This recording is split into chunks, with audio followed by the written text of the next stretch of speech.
Hola, soy Sergio Barrejón. Bienvenidos a Exigencias del Guión, la voz de los guionistas. Hoy, último episodio de la segunda temporada.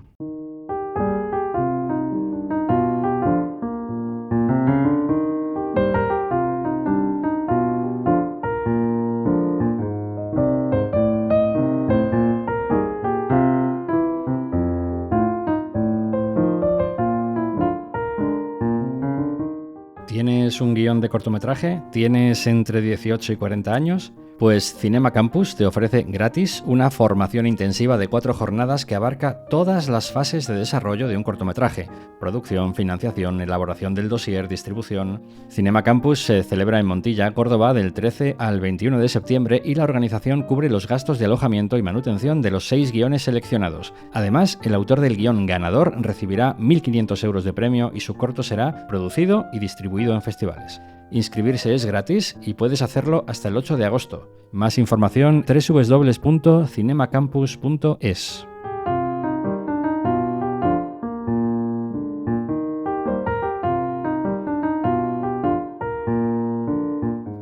Javier Naya lleva años subido a un escenario como actor de teatro, pero es además conocido por escribir en la serie Las Pelotaris y crear Noche de Chicas. El pasado 5 de junio estrenó en Sky Showtime Matices, un thriller de 8 capítulos con un casting repleto de caras conocidas. Paul Sánchez se reúne con Javier Naya en las oficinas de Dama en Madrid para hablar de la escritura de este atípico thriller con varias líneas temporales, flashbacks, montajes paralelos y todo tipo de herramientas para agilizar la lectura del guión.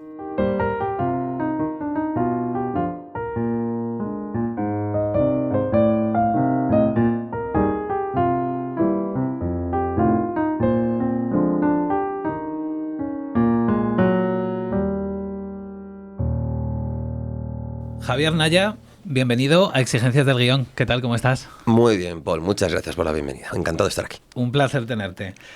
Matices es un thriller, yo diría un poco atípico, un thriller muy de personajes, con un guión que es una gozada de leer. Ahora hablaremos de ello. Pero antes, ¿qué es Matices para ti? ¿Y cómo la defines para alguien que no tenga ni idea de qué va la serie? Yo quiero pensar que soy un espectador más, entonces creo que voy a juntar las dos preguntas en una. Matices es un thriller, pero es un thriller psicológico, ¿vale?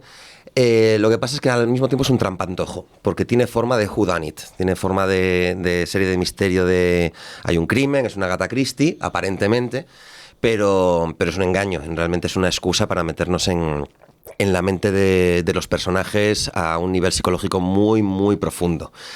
Para alguien que no la ve y que quiera saber algo más de la serie, pues básicamente estamos hablando de 6 pacientes psiquiátricos que van a una bodega aislada en un pueblo de España a terminar su tratamiento con el doctor Marlowe, una eminencia, con un método un poco curioso, y justo cuando van a realizar una cata ceremonial que va a servirles para remover sus entrañas emocionales, pues sucede un crimen.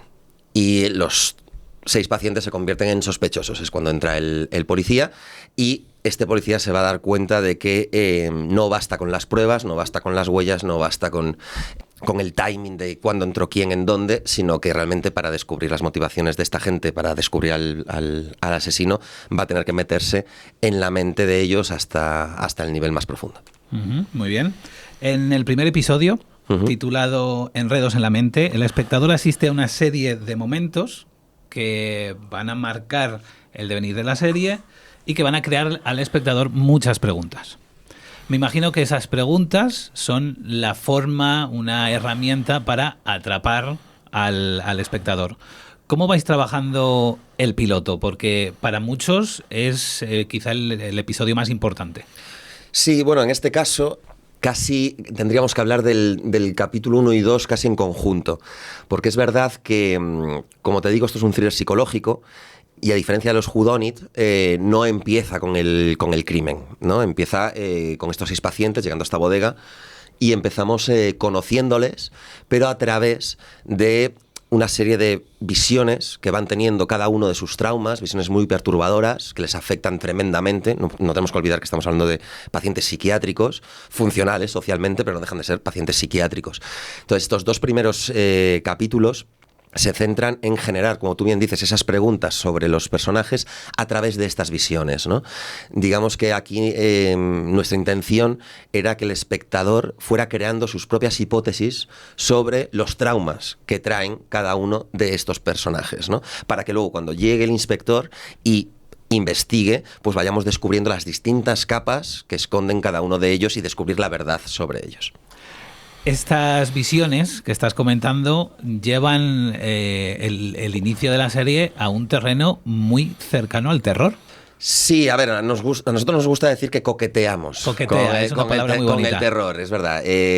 Digamos que por eso digo que al final es un thriller psicológico, ¿no? Hablar de una serie de misterio en matices es quedarse corto en ese sentido. Al final era importante para nosotros entender lo que estaban sufriendo estos personajes, ¿no? Independientemente de que sepas todavía por qué.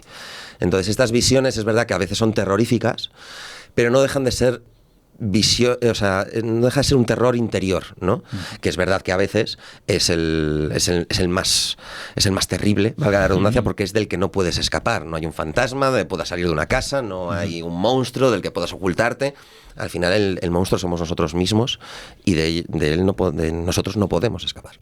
En esos primeros episodios, esos 2 primeros episodios, vais sembrando muchas cosas, pero vamos a intentar, a ver si me puedes explicar un poquito cómo vais trabajando estos personajes, porque son personajes con muchísimas capas. Sí, sí. ¿Cómo trabajáis esas capas? Me refiero, primero, tenéis una idea y empezáis a trabajar un poco, digamos, la trama, y cuando ya tenéis la trama, empezáis a trabajar los personajes uno a uno.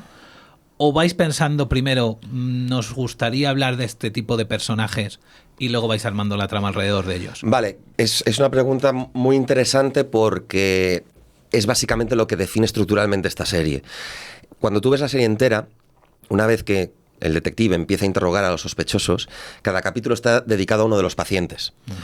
Y realmente la investigación, como te digo, es una excusa para contar la historia de estos personajes, que como tú bien dices, vamos desbrozando capas. Estos son personajes muy complejos, no podemos olvidar que son pacientes psiquiátricos, pero al mismo tiempo les presentamos con traumas o con conflictos muy cercanos a la realidad, fáciles de empatizar: el bullying, la violencia de género, la depresión, el duelo. Esto que consigue que el espectador pueda sentir empatía con ellos muy rápido, porque les coloca una etiqueta. Entonces generamos aparentes estereotipos, claro, para que la gente conecte con ellos y luego los empezamos a desmontar. Todos los personajes tienen al menos 2 capas. Es decir, cuando el personaje, con estos primeros capítulos, el espectador se hace o se cree hacer una idea de por dónde van los tiros con ese personaje, ¡pam!, le metemos la primera inversión de expectativas y dice, espérate, que este personaje no era como yo creía. Y eso es lo que suele pasar con los whodunit normales, que los sospechosos pues dicen, pensaba que este era el criminal, pero no, esta motivación suya hace que no lo sea, ¿no? Nosotros vamos un paso más allá y lo que hacemos es dar una segunda capa. O sea, al final, este doctor ha investigado mucho y este detective tiene que hacer el mismo proceso que el doctor para poder llegar hasta, digamos, ese último trauma, ¿no? Que es el que les hace ser como son ahora y que al mismo tiempo pueden haberle convertidos en asesinos, ¿no? Entonces, respondiendo a tu pregunta, esta era una introducción, perdona. A nosotros lo que nos importaba eran las historias de estos personajes. Cada capítulo está dedicado a uno. Es su historia personal lo que nos interesa. El investigador es un nexo para hablar de estas historias. Entonces, para nosotros lo importante eran los personajes. Porque al final la trama no deja de ser una trama de investigación. Claro. Pero no al uso de un whodunit. No tienes a un detective purulando por la escena del crimen, encontrando no sé qué, corriendo. No. Tú tienes un interrogatorio. Y en este caso, además, nosotros jugamos con 3 tiempos. 3 líneas temporales, ¿no? Porque lo que no sabemos es qué pasó en esa ceremonia en la que acabó uno de los personajes muerto. Entonces, a través de los interrogatorios, vamos a la ceremonia. Y en la ceremonia vemos cómo el doctor se metió en las mentes de cada uno de ellos y ahí vamos a sus flashbacks. Porque una vez que los personajes son conscientes de todo, no están bajo la influencia del doctor, intentan desmarcarse como sospechosos edulcorando la realidad. con el inspector, pero con el doctor no pueden. Con lo cual estamos viendo cómo ellos mismos pueden intentar ocultar realmente las revelaciones que han tenido con el doctor, mientras que el espectador está viendo lo que realmente sucedió en esa ceremonia. Con lo cual, y por resumir, contestando a tu pregunta, en este caso lo importante son nuestros personajes y la investigación tiene 4 momentitos en los que necesitamos 4 pistas para generar. No nos olvidamos que estamos en un whodunit, por lo menos aparentemente, y entonces sí que tenemos pequeños avances policiales, pero muy pequeños. En este caso, la trama va siempre al servicio de los personajes, de descubrir el fondo de los personajes. Ahora hablaremos de estos 3 tiempos que has comentado, pero quería seguir con los personajes, porque tengo la sensación de que crear estos personajes tan interesantes, con tantas capas, es lo que os ha permitido en la serie tener un casting espectacular. Totalmente. Porque me imagino que es lo que más le atrae a los actores, ¿no? Tener un personaje con tantas capas que se pueda trabajar. Es así, eso es totalmente cierto. Y además, debo decir que nosotros, cuando digo nosotros, me refiero a Stellar Media, que al final, pues yo estoy ahí como guionista, Sergio está como director y como productor ejecutivo. Sergio Cánovas. Miguel Roldán está como director de fotografía. Tenemos a Pablo Bonis como primer ayudante de dirección. Colabora con nosotros Alex Meriwether, que es además uno de los gestantes de esta idea, con Sergio y conmigo. Lo que hacemos realmente es una aproximación, odio esta palabra, pero es la más adecuada, es multidisciplinar al proyecto. Entonces, nosotros no escribimos el guión puro, ya está, cerrado, este es el guión, vamos al siguiente paso. Hacemos todos los pasos a la vez, de manera que dirección de fotografía, dirección, actores, todo acaba influyendo en el guión. Entonces, si no tienes personajes con una potencia de un nivel A, no atraes a actores como Jovic, como Juan Acosta. Bueno, no traes de vuelta el Zapataki a España. Te iba a preguntar. Claro, no la traes de vuelta a España. Eusebio Poncela, que hace proyectos súper concretos y bueno, él hace un Dr. Marlowe maravilloso. Conseguir la colaboración de Luis Tosar. Bueno, o sea, estamos hablando de actores de primera línea, Enrique Arce, Miriam Giovanelli, todos hacen además un trabajo espectacular, se han involucrado con el personaje desde el primer momento y nosotros nos hemos nutrido de ellos también. Entonces, y es una de las razones por las que esta serie ha salido a la luz, por el casting. Entonces, al final, tienes un cartel muy potente porque detrás tienes unos personajes muy potentes y una historia muy potente. Entonces sí, la respuesta es sí. Sin unos personajes así, no tienes un casting así. Claro, o sea, realmente no hay... No sé si habría un protagonista al uso, porque aquí todos tienen muchísimo peso. Yo creo que es una serie muy coral, ¿verdad? Es totalmente coral. O sea, no nos olvidemos que en los 2 primeros capítulos nos adentramos en las mentes de todos los personajes prácticamente por igual, y además así lo intentamos en guión, que todos tuvieran ese momento introspectivo potente y duro.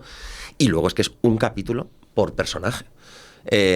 O sea, realmente hay capítulos en los que al resto de personajes los ves cuando vuelves a la ceremonia y ves las reacciones de cada uno de ellos a lo que está sufriendo el protagonista de ese capítulo.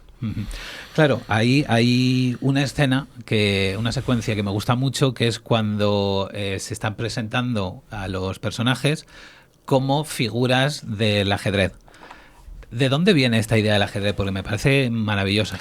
Pues no te voy a mentir, viene de la mente de Sergio. Estábamos en el proceso de guión, estábamos en el proceso de sinopsis, de hecho. Todavía estábamos haciendo la sinopsis de todos los capítulos y Sergio dijo, me gusta el ajedrez, vamos con las fichas. Cada uno será una ficha de ajedrez. Y fenomenal. Entonces, que esto me vale además mucho para... contarte cómo trabajamos, Sergio y yo, él desde la dirección y la producción ejecutiva y yo desde el guión. Él me suelta esto y entonces yo digo, vale, si tenemos las fichas de ajedrez hay que darle un valor. Claro. Y entonces empiezas a decir, vale, si cada uno es una ficha, ¿qué personaje es cada ficha? Y ahí es cuando dices, vale, ¿cómo puedo encontrar ese nexo entre el personaje y la ficha? Y hay estas conexiones mágicas que dices, pues es que este es la torre seguro, este es el alfil seguro, este es el rey seguro, esta es la reina seguro. Pues mira, precisamente te quería preguntar por el alfil, porque el personaje de Fariba me parece fantástico, es increíble, es a título personal de los personajes que más me gusta. Es súper fácil empatizar con ella y además es que le planteáis un dilema moral al personaje y obviamente, al espectador, increíble.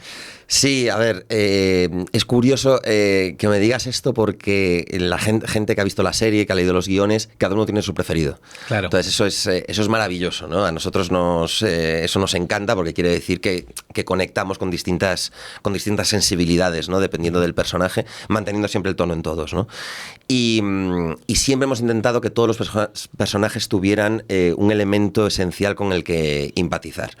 En el caso de Fariba, lo que puedo contar es que es una doctora, es una cirujana que tras un evento en una de sus operaciones pues no puede volver a operar y es, digamos, la más escéptica de todos con respecto al tratamiento del doctor, pero la desesperación por no poder hacer su trabajo pues le lleva a este punto, ¿no? Pero, por ejemplo, el personaje de Juana Acosta, que es el de Ana, sembramos una relación extraña con su marido y luego vamos viendo exactamente cuál es el origen de eso, ¿no? En el caso del personaje de Norman, por ejemplo, que es el personaje de Jovic, presentamos una relación de dependencia con su hermana, pero enseguida vemos que realmente todo tiene que ver con su padre, ¿no? Y bueno, pues los dos giros que tiene ese capítulo es, por ejemplo, para mí, yo creo que mi personaje favorito es el de Norman, pero curiosamente mi capítulo favorito como guión es el de los señores Polan. Ah, bueno, es que ese también tiene... Claro, que ese es el matrimonio, que en principio viene por un tema de duelo con respecto a la muerte de su hija, pero claro, las revelaciones que salen ahí y, por decirlo mal y rápido, la mierda que se saca de esas mentes es tan perturbadora como maravillosa. Pues justo tenía una pregunta sobre ese capítulo, el de El señor y la señora Polan.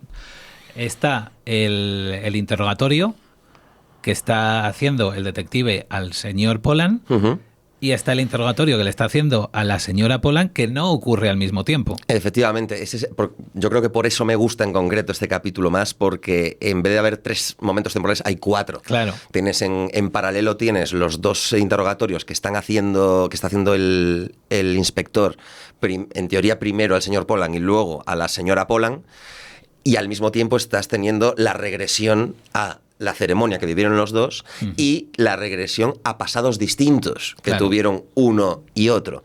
Entonces, sí, casi son 4 líneas y media o 5 en algunos momentos, 5 líneas temporales. Pero me gusta en concreto ese porque el mezclar tantas líneas temporales le da un ritmo al capítulo tremendo. Y además creo que hemos conseguido hilarlo, eso lo dejo cuando la gente lo vea, el capítulo 5 es... Cuando la gente lo vea, creo que hemos conseguido hilarlo de manera tanto visual como a nivel de guión, que la gente no se pierde, sino que lo disfruta mucho y se le acumulan un montón de emociones intensas que llevan a un apocalipsis final de ese capítulo, una revelación muy bestia con la señora Polan, que todo explota muy bien. Claro, o sea, esto, leyendo el guión es maravilloso, viendo el capítulo es genial, es súper divertido. ¿Cómo lo habéis escrito? Porque tiene que ser complicadísimo o sea, es un puzzle enorme de piezas. Sí. ¿Cómo lo hemos escrito? Pues te voy a decir una tontería, pero escribiéndolo. A ver, en este caso sí que te digo que es una cosa mía en concreto, que me gusta especialmente jugar con líneas temporales. Me gusta mucho el montaje. Yo antes de empezar como guionista hacía montajes. Yo escribo mucho montando, entonces este tipo de mezclas me sale de forma natural, y cuando la serie no solo lo favorece, sino que además es parte del formato, pues yo lo disfruto muchísimo. Entonces hemos tenido, este capítulo está escrito con Carolina Daza, y es un capítulo que estructuralmente yo me lo pasé teta haciéndolo. A la hora de trabajar tantas líneas temporales, me habéis facilitado el guión para poder leerlo. Tengo en la cabeza cómo lo estructuráis y cómo lo vas haciendo montaje en el propio papel, en la página. Pero no sé si los exigentes que nos están escuchando, es como llamamos a los que nos escuchan, de exigencias del guión. Vale. No sé si los exigentes se pueden hacer una idea de cómo trabajáis estas líneas, cómo lo marcáis en formato de guión, cómo vais formateando para que en la cabeza del lector vaya viendo ese montaje. Bueno, pues digamos que lo hacemos como suena. Es decir, cada corte que hay lo marcamos. E incluso yo tiendo a hacer los encabalgamientos de voces en off, también los marco en guión. Y las conversaciones telefónicas también las marco en guión. Hay incluso, en el caso de los Polan, preguntas que el inspector le hace a la señora Polan que luego, que por montaje ves que la responde el señor Polan, entendiendo que le ha hecho la pregunta a los dos, ¿no? Entonces, básicamente, ¿cómo lo hacemos? Pues con muchísimos encabezados, con muchas as y bes, que los exigentes sabrán a qué nos referimos, sí.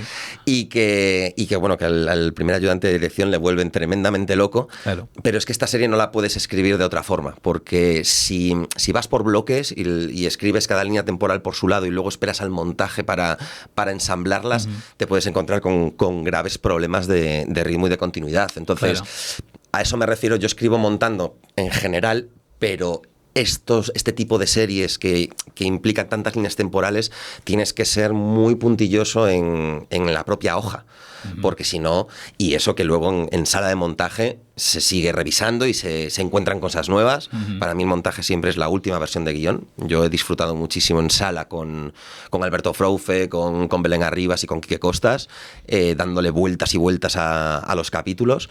Debo decir que se ha respetado bastante el guión original, pero básicamente porque no te lo podías saltar, ¿no? La información que estás dando tiene que estar dada en un momento dado, porque las revelaciones tienen que llegar en un momento concreto, entonces tienes poco juego. Lo bueno es que el poco juego que haces siempre va a favor de mejorar la fórmula, ¿no? Claro.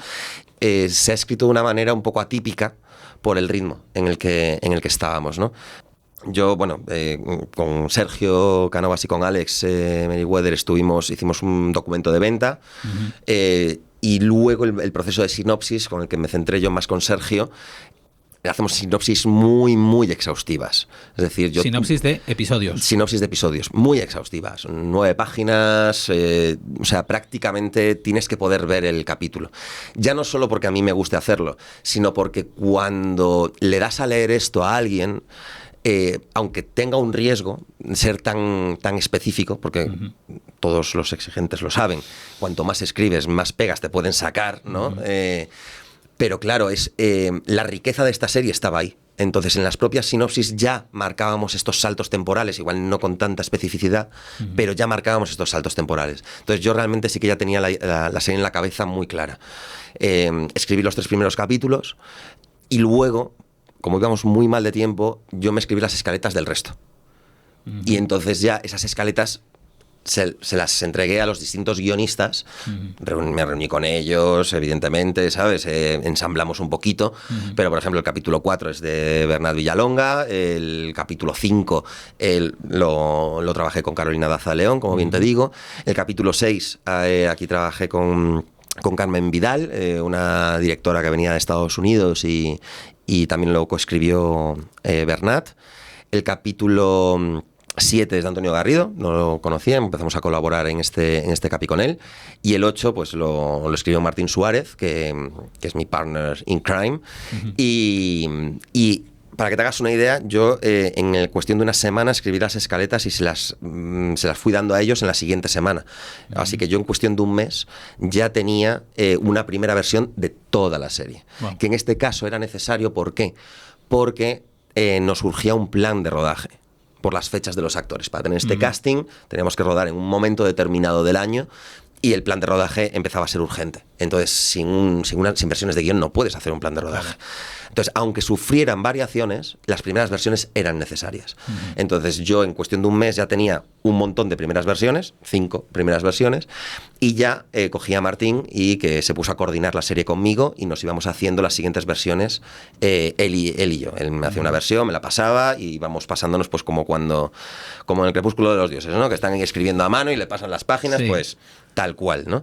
Y ese proceso, además, en medio, las lecturas técnicas, las versiones de Sergio, evidentemente, como productor ejecutivo y como director, y luego las italianas. Porque en nuestro caso, como bien te digo, la italiana no es solo un pase con los actores, es también un feeling que ellos tienen, ¿no? Y cómo se han ido preparando el personaje hasta ese momento. Y hay cosas que surgen, que tienen ellos en la cabeza, que comparten con Sergio, comparten con nosotros y y vemos si estamos en la misma línea y qué podemos ganar de su experiencia, ¿no? Claro. O sea, por ejemplo, en el caso de Miriam y de Juana, trabajaron sus personajes con psicólogos y con psiquiatras, y nos pasaron elementos de decir, oye, mira, este bocadillo, ¿sabes? Según mi psiquiatra iría más por aquí, y os lo estoy viendo más por aquí. Se han documentado muchísimo, todos los actores han hecho un trabajo súper profesional. Vamos, yo no puedo estar más contento absolutamente con todos. Y entonces esta colaboración ha sido muy, muy interesante y muy enriquecedora. Utilizáis en los guiones algo que llamáis flashazos. Sí. ¿Podrías definir lo que son y para qué los utilizáis? Para los que no han leído el guión, vale. ¿Qué son los flashazos? Esta nomenclatura nos la inventamos un poco en esta serie, porque queríamos diferenciar flashback de flashazo, por varias razones. El flashazo se diferencia del flashback en dos cuestiones, una a nivel narrativo y otra a nivel de planificación. El flashback tiene su encabezado y el primero de dirección sabe que eso hay que grabarlo, ¿vale? El flashazo es algo muy cortito, una imagen, un flash, ¿sabes? Una imagen simplemente muy rápida de un flashback que ya se ha grabado. Entonces, a ver, esto no es nuevo a nivel visual, lo hemos visto, ¿sabes? El otro día, por ejemplo, estaba viendo Seven otra vez y estaba viendo el final, el What's in the Box, y está el pobre Brad Pitt ahí que no sabe qué hacer, y justo antes de decidir disparar a este hombre, le viene un flashazo de los ojos de su mujer. Es muy rápido. Pero en ese momento dices, ya está, lo he entendido, ¿no? Entonces, estos flashazos, narrativamente, nos ayudan a dos cosas. Una, a dar un beat en la narración, es decir, una conversación que a lo mejor lleva 1 minuto y medio y por el ritmo tiene riesgo de convertirse en algo relajado, te da un beat, ¿no? ¡Pam! Te da un golpe. ¡Hostia! No me lo esperaba. ¿Sabes? ¿Qué he visto? ¿No? Y que puedas comentar. ¿Has visto lo mismo que yo? O sea, ¿qué puede significar? ¿No? Genera preguntas y genera ritmo. Y ya está. Eso es un flashazo. Así es como funcionan. Así es como funcionan los flashazos. Esos flashazos están marcados en guión, porque en muchas ocasiones, cuando uno ve una película, una serie, puede pensar, esto es algo de montaje. Y en esta ocasión, en Matices, están en guión, pero gracias a haber leído los guiones he visto flashazos que no estaban en guión. Claro, porque es justo lo que te digo, ¿no? Hay ciertos flashazos que son por ritmo, pero otro es para dar golpes, ¿no? Claro. De ritmo y de información o de generar preguntas. Esos flashazos para generar preguntas sí están en guión, porque es una cuestión narrativa. Dices, aquí quiero generar esta pregunta en el espectador. Pero, como bien te digo, el montaje es la última versión de guión. Entonces, tú ves montada una escena y de repente dices, coño, aquí falta ritmo, mete un flashazo. O dices, ostras, esto que pensaba que se entendía, no se entiende. Vamos a meter un flashazo de recordatorio aquí. O algo que dices, llevamos muchos capítulos sin ver esto, y para que esta secuencia el espectador la reciba con todo su contenido, creo que hay que recordar un momentito de esta secuencia que vimos hace 5 capítulos, ¿no? Vamos a meter un flashazo. Y eso a veces solo lo ves en montaje, cuando ya estás viendo el ritmo real que está teniendo el capítulo. Hay una secuencia, vamos a ver cómo hablamos de esto sin hacer mucho spoiler. Voy a hablar del inicio, de las primeras imágenes del episodio, de la serie en general, porque hilan con el final de la serie. Pero es que esas primeras imágenes de la serie, del capítulo, no estaban en guión así. Esa escena estaba en el episodio 2. Correcto. Pues mira, esto es... además de esto creo que se puede decir con calma, porque no entramos en spoiler, creo. La serie empieza con el doctor. No es un spoiler, empieza en su despacho, está en su despacho y está, revisando los informes de los pacientes, ¿no? Y bueno, termina haciendo un mural con una canción muy potente que vamos a recuperar, como tú bien dices, al final, y dejando, pues eso, una pregunta, ¿no? ¿Quién es este tipo y quiénes son estas personas que tienen un mural que está analizando, ¿no? Efectivamente, esta secuencia ni siquiera era el inicio del capítulo 2. Pero ¿qué nos dimos cuenta al visionar el capítulo 1? Que no empezábamos con suficiente fuerza. Empezábamos muy lentos. Es verdad que intentábamos generar intriga, pero nos dábamos cuenta de que tardaba en arrancar. Nos faltaba un opening scene de esos que dices, vale, con esto me quedo, ¿no? Y esto fue montaje.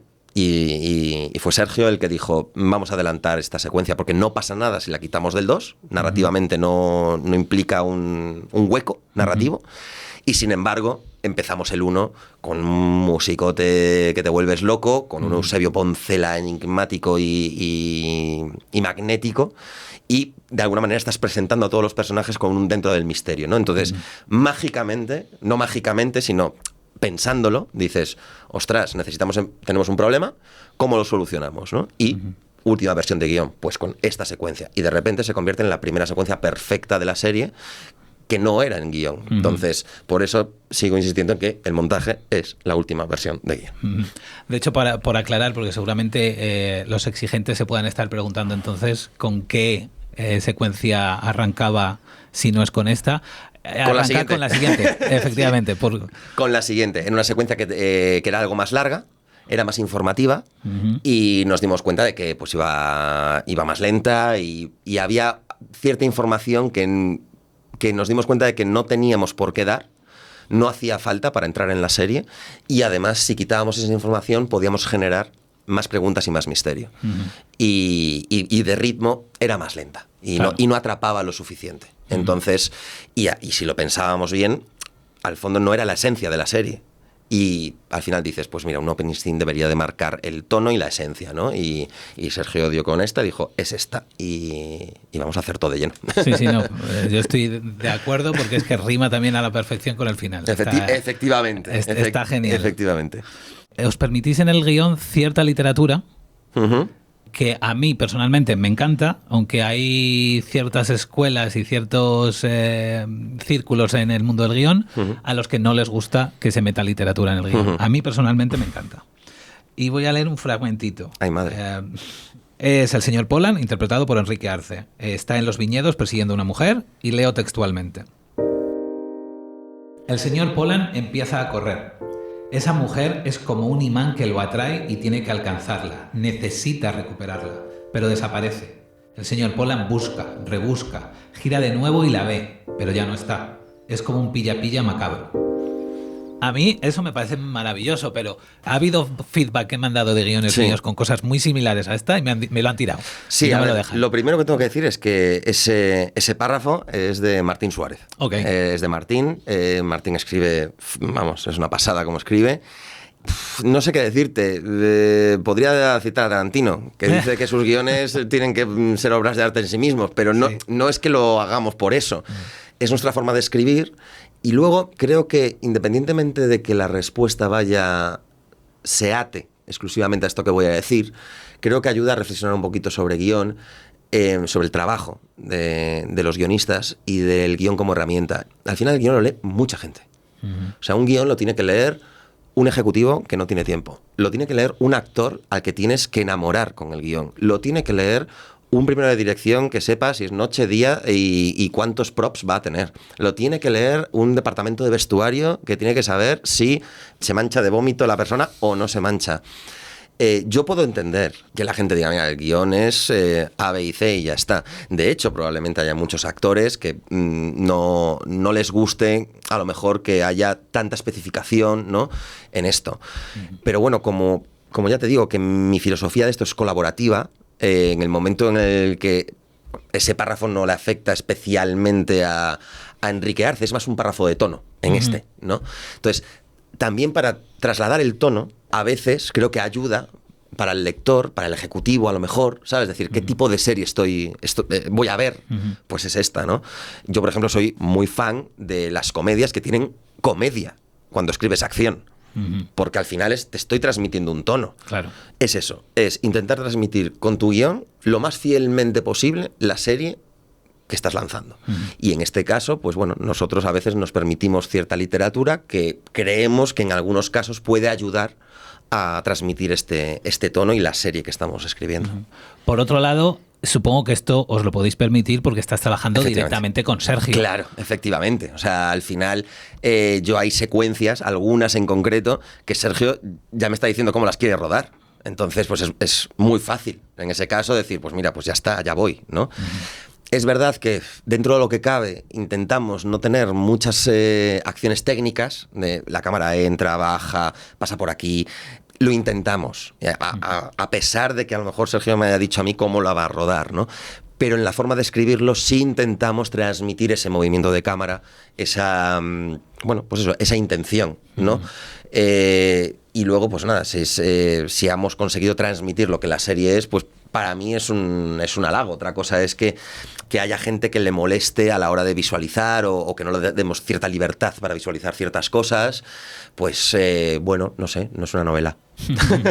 A ver, también en una serie como esta que hemos hablado de que tiene tantas líneas temporales, que salta adelante y atrás en el tiempo, lo que tienes que hacer, como decías antes, es facilitar la lectura. Claro, es que si no, en esta serie en concreto, no quiero aquí marcar una ley magna sobre cómo se escriben los guiones, pero en esta serie en concreto, los juegos con las líneas temporales es que había que marcarlos, porque si no estás engañando a la persona que está leyendo. Y cuando se encuentre la serie va a decir, ¿what?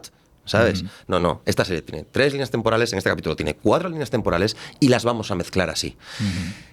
No era fácil pensar que mezclando en guión, porque es lo que te estoy diciendo, hay mucho encabezado, saltamos y encabezado, y montaje paralelo, y ahora flashazo, y ahora flashback, o sea, hay mucha terminología dentro de la propia lectura del guión, y a veces eso puede dificultar la propia lectura. Pero nuestra intención era que, a pesar de tener todas esas indicaciones de montaje, pues que la lectura fuera lo más fluida posible. No es fácil, pero bueno, nosotros hemos disfrutado mucho escribiendo así. Utilizáis otra herramienta que es muy chula, que también a mí me gusta mucho utilizar, que son las onomatopeyas para los sonidos. Sí, eso Sergio me vacila mucho con eso.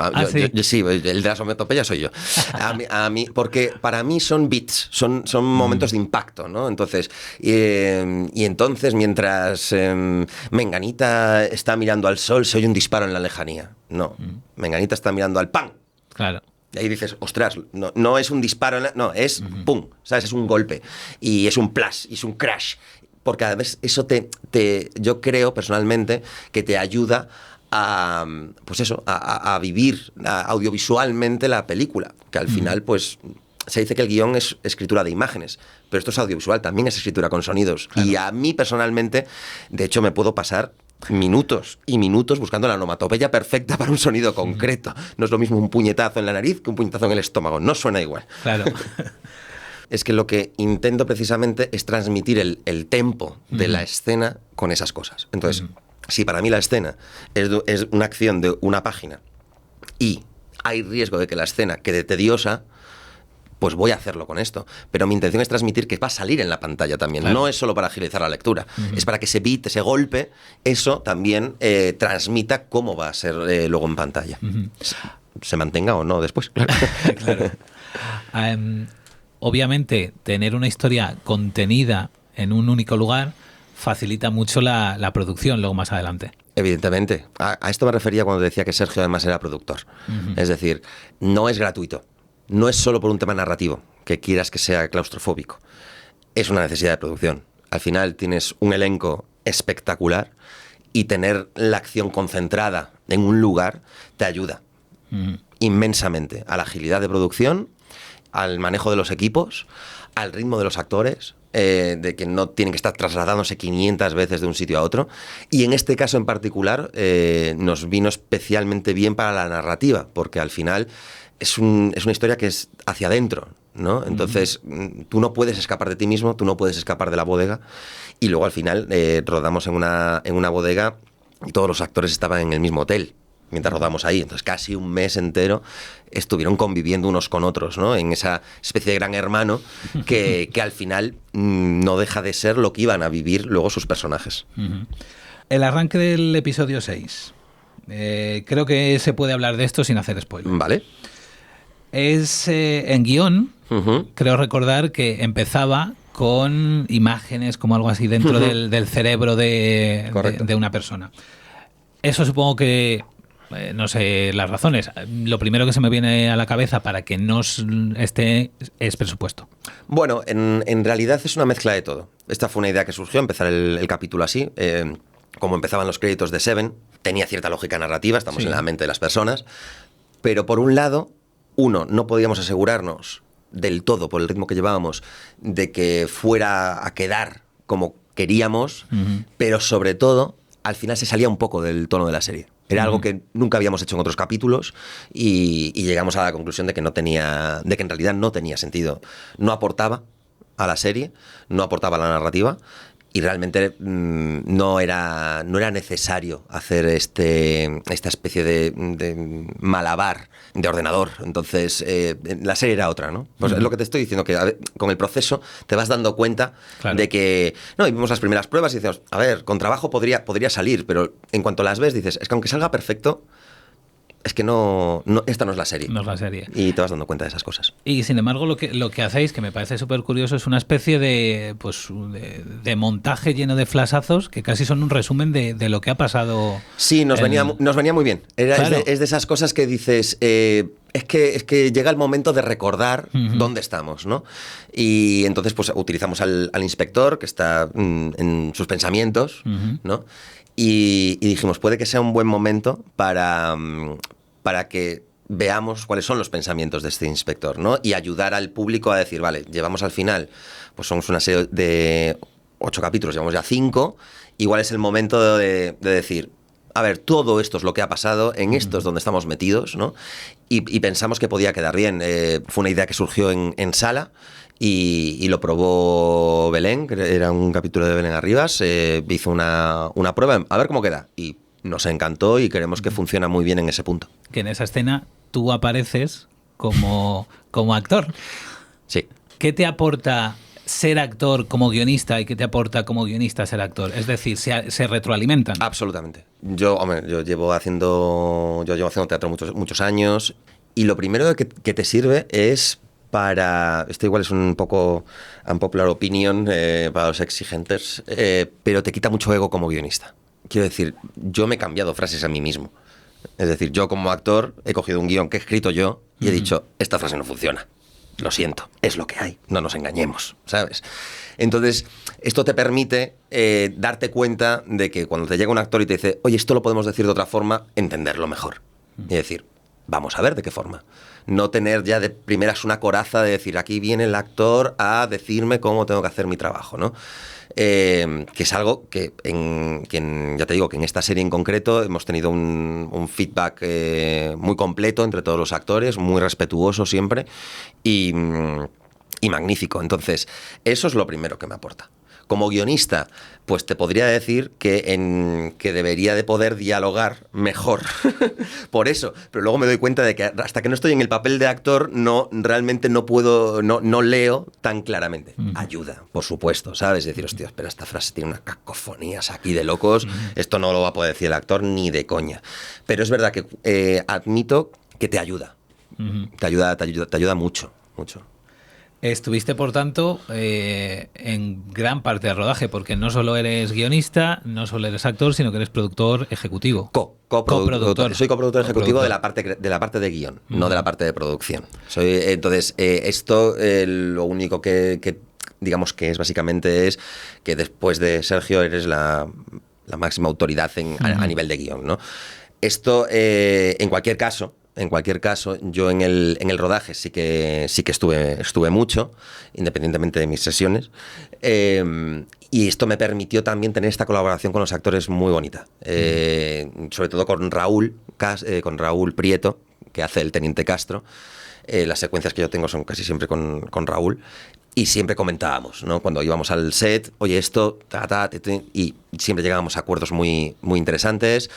Yo también estaba durmiendo en el mismo hotel que los actores, entonces pues si tenían alguna duda, aunque es verdad que lo que es en el set propiamente dicho, ahí era Carmen Vidal, la segunda directora, la que al mismo tiempo era la encargada de ajustar los guiones en el set propiamente dicho. Se hacía una labor casi de guionista. Guionista on set y a la par que era segunda directora de algunas secuencias, ¿no? A ver, a mí me gusta que los actores estén contentos con las frases que tienen, porque las van a decir mejor. Entonces, es verdad que hay veces que dices, bueno, esto puede ser un problema, porque si no dices esto en concreto, pero lo entienden perfectamente. Entonces, al final, es una colaboración muy bonita. Y bueno, he estado en el rodaje, pero sobre todo era Carmen la que hacía esta labor. No sé si puedes hablarme de la dedicatoria al final del último capítulo. Sin desvelar qué es lo que dice esa dedicatoria que tú dices, no podemos obviar que esta serie habla de la salud mental.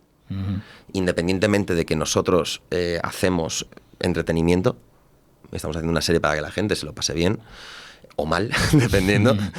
Digamos que de alguna manera no podíamos obviar la responsabilidad que nosotros mismos nos habíamos autoimpuesto al tratar ciertos temas, ¿no? Y queríamos dejar constancia, y queríamos decir, sobre todo Sergio, que es la mastermind, por decirlo, diabólica de este final tan curioso, que de verdad creo que hay que verlo, porque fue un final que se escribió de muchas maneras distintas. Fue un final que Sergio tenía muy claro, independientemente, y esto lo digo, de que yo decía, ostras, es arriesgado acabar así la serie, pero le dije, si tú lo ves, macho, tira para adelante. Y el resultado creo que es muy, muy interesante. Muy interesante. Es para comentar. Después de ver la serie. Perfectamente. Javier, Naya, muchísimas gracias por venir a Exigencias del Guión. Pues un placer, las veces que quieras. Pues con la próxima que hagáis, sea lo que sea, aquí os invitaremos. Fenomenal, pues aquí estaremos. Muchas gracias.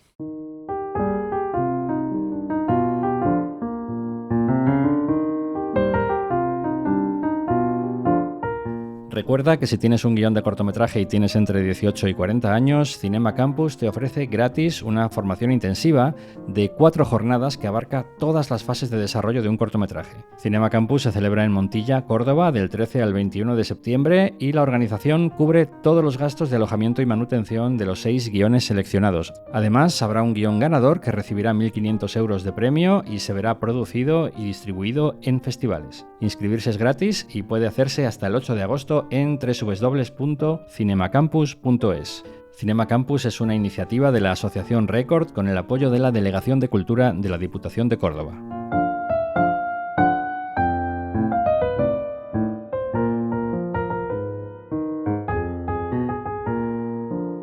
Gracias por escuchar Exigencias del Guión. Redacción y realización Paul Sánchez. Diseño gráfico Jorge Espejo. Música Julio Barrejón, interpretada por Ana Álvarez Prada. Puedes contactar con nosotros en el email podcast@exigencias.es o en el teléfono de España 613 00 6650.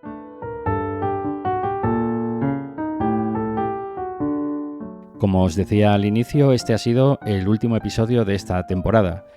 Vamos a tomarnos unas vacaciones durante todo el mes de agosto y seguramente buena parte de septiembre.